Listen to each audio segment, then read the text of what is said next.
Hello friends, आज हम देखेंगे सास को हुआ अपनी भूल का एहसास।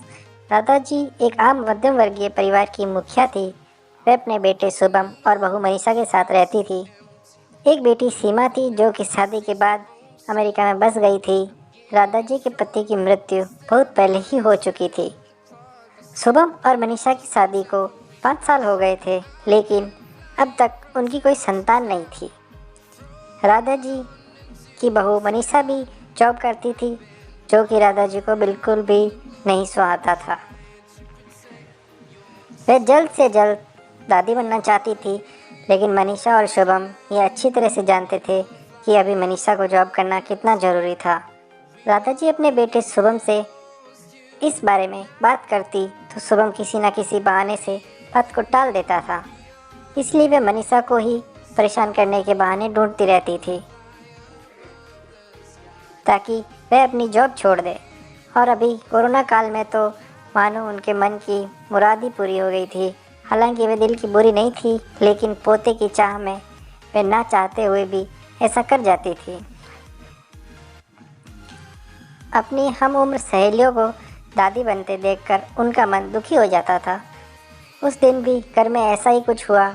ऑफिस में काम की वजह से मनीषा देर तक सोती रही और दादाजी को अच्छा खासा मौका मिल गया। ये क्या बहू, अभी तक सो रही हो? पता है सुबह के 10 बज गए हैं। शुभम भी बेचारा कब से उठकर ऑफिस के काम पर लग गया है, और तुम हो कि अभी तक सोई पड़ी हो। चलो अब उठकर सबके लिए चाय नाश्ता बना लो। मुझसे कुछ हो नहीं पाता है, वरना मैं तो तुम्हारे भरोसे कभी ना रहती, खुद ही सब कर लेती। सॉरी माँ जी, वह देर रात तक काम चलता रहा, इसलिए सुबह सुबह ही सो पाई थी, इसलिए समय का पता ही नहीं चला। आप चलिए, मैं अभी जल्दी से आती हूँ। हाँ हाँ ठीक है, मेरा कुछ नहीं, पर शुभम को देख लो, उसे कुछ चाहिए तो नहीं? कब से उठा है बेचारा। हे भगवान, मुझे जल्दी से ठीक कर दे ताकि मैं ही अपने बेटे का ध्यान रख सकूं। दादाजी नाटकीय अंदाज में कहा। दादाजी ने अपनी बहू मनीषा को उठाते हुए कहा। मनीषा ने घड़ी देखी तो वाकई 10 बज गए थे। आज उनकी आँख कैसे खुली? वह जल्दी जल्दी अपने काम निपटा कर हॉल में तो आई। शुभम अपने लैपटॉप के साथ ऑफिस के काम कर रहा था। उसने किचन में जाकर चाय नाश्ता बनाया और फिर रात के बर्तन साफ किए और झाड़ू पोछा करके नहाने चली गई। दरअसल कोरोना वायरस की बढ़ती बीमारी की वजह से शहर में पूरी तरह लॉकडाउन किया गया था, इसलिए काम वाली बाई भी नहीं आ रही थी। मनीषा खुद एक इंटरनेशनल कंपनी में काम करती थी। उसका ऑफिस टाइम निश्चित नहीं होता था। अधिकतर उसे रात में देर तक काम करना होता था। कल भी उसका काम देर तक चलता रहा, इसलिए वह देर तक सोती रही।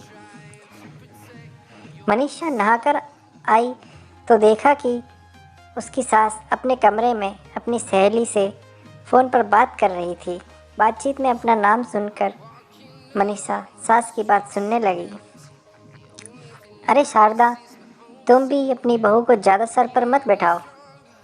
बहू को ज़्यादा उड़ने दोगी तो कल को अपनी नौकरी के चक्कर में वह तुम्हें ही घर की नौकरानी बनाकर छोड़ेगी। मैं तो भाई शुरू से ही मनीषा के नौकरी करने के खिलाफ थी।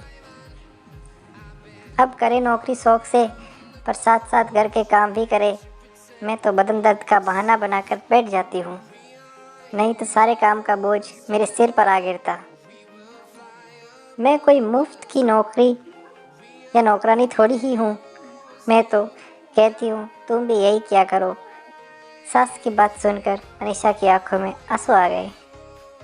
वह जिस सास को बीमार समझकर उनकी दिन रात सेवा करती है, उन्हें एक गिलास तक उठाने नहीं देती है, सारा दिन घर का काम और रात को ऑफिस का काम करके थकान से चूर होकर भी उफ तक नहीं करती, उसका यह फल मिला है उसे।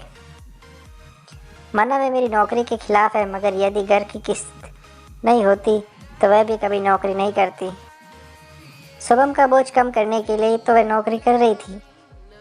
खैर, अभी के मुश्किल समय में वह सास से किसी भी बात पर बहस नहीं करना चाहती थी जिससे घर का माहौल खराब हो, इसलिए वह उसकी बात को नज़रअंदाज करके वहाँ से चली गई। लेकिन उसकी नज़रों में राधा जी की इज्जत जरूर कम हो गई थी। दूसरे दिन सुबह सुबह राधा जी की बेटी सीमा का अमेरिका से फ़ोन आ गया। सीमा की सास उसके पास अमेरिका आई हुई थी। आदत के अनुसार राधा जी ने जैसे ही सीमा की सास की बुराई करनी चाही, वैसे ही सीमा ने उन्हें डपट दिया। माँ, आप बिल्कुल भी मांझी के बारे में अनाप शनाप नहीं बोलेंगी।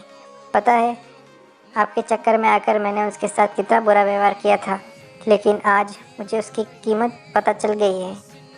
तुम तो उनके यहाँ पर आने के कितने खिलाफ थे, मगर आज अगर वे यहाँ नहीं होती ना माँ, तो ना जाने क्या क्या हाल होता। तुम्हें तो पता ही है मेरा नौकरी करना कितना ज़रूरी है। कोरोना ने यहाँ भी ऐसा कहर डाया है कि घर से ही सब करना पड़ रहा है। किट्टू का बेबी केयर सेंटर भी बंद है। मैं और राजेश फुल टाइम बिजी रहते हैं। ऐसे में माँ जी ने अकेले ही किट्टू के साथ साथ पूरे घर का सारा काम संभाला हुआ है। मुझे कुछ भी नहीं करने देती है। अगर वह नहीं होती तो माँ हमारा क्या होता, ये सोचकर ही रोंगटे खड़े हो जाते हैं। सच में माँ वह कोई साधारण महिला नहीं है, बल्कि मेरे लिए तो देवी के समान है। मेरे इतना अपमान करने के बावजूद और सीमा रोने लगी। उसने फ़ोन कट कर दिया। सीमा की बात सुनकर राधा जी की भी आंखें भर आई। उन्हें अपनी भूल का एहसास हो गया था। मनीषा को वाकई उनका कितना ख्याल रखती है। उनकी कड़वी से कड़वी बात का भी बुरा नहीं मानती, उल्टे जवाब भी नहीं देती है। वाकई अभी का समय तो एक दूसरे को हौसला देने का है, सारे गिले शिकवे बुलाकर एक दूसरे की मदद करने का है। तो फिर वे स्वार्थ में कैसे अंधी हो गई थी, इतना कैसे गिर गई थी कि ऐसे मुश्किल समय में अपने ही परिवार की सहायता नहीं कर सकती। उन्होंने उसी समय मनीषा को बुलाकर उसके सिर पर प्यार से हाथ फेरते हुए कहा, मनीषा, आज से घर के कामों की आधी जिम्मेदारी मेरी रहेगी। मैंने आज तक तुम्हें जो भी कहा है और किया उसके लिए सॉरी। चलो अब तुम जाकर आराम करो, खाना मैं बना लूँगी।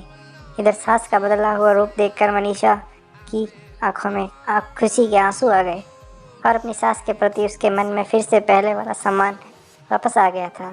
शायद हमारे जीवन में मुश्किल समय आता है, इसीलिए है कि हम एक दूसरे की अहमियत का पता चले। अपनी गलतियों का एहसास होने और आगे बढ़कर माफ़ी मांगने से वाकई इंसान छोटा नहीं बल्कि बहुत बड़ा हो जाता है, राधा जी की तरह। तो दोस्तों, आज की ये कहानी अगर आपको अच्छी लगी हो, आपके मन को छुई हो, तो हमारे इस वीडियो को लाइक करें, चैनल को सब्सक्राइब करें। Thank you.